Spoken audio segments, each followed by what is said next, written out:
So in this video, I'm going to show you how to upgrade the firmware in the Canon XA50, XA55.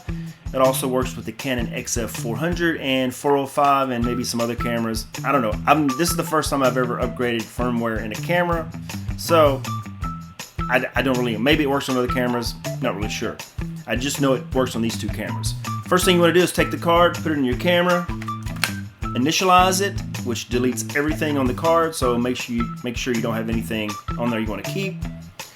Once that's done, put the card in your computer, go to Google, type in Canon XA50 firmware update, click on the first one, scroll down to where it says drivers and downloads, then scroll down where it says firmware, click on either Mac or Windows, whichever computer you have. I have a Mac, so hit select, check where it says you've read the agreement, even though you probably haven't. Hit download, open it up, and in the folder you will see the vpb1.fim or FLM, I'm not sure what it is. You can copy that. It also has the instructions on here on how to do this. If you just want to read it instead of watch this video, you can do that.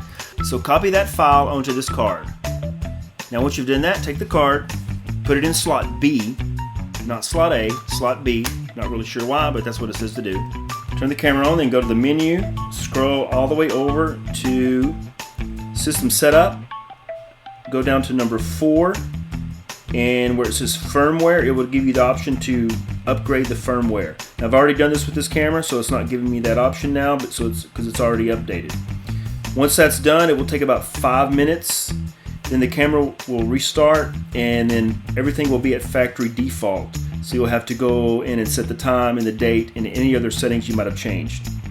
Once that's done, scroll back over to the camera setup, go to number 5,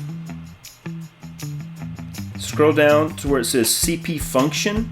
This is going to be turned off.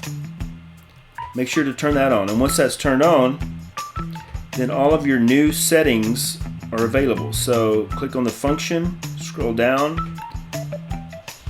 These are the new custom picture profiles. CP1 is normal BT709. CP2 is the YDR. CP3 is the Canon Log 3. CP4 is the EOS standard, and then you have 2 user presets, which you can set up whatever whatever you want to with those.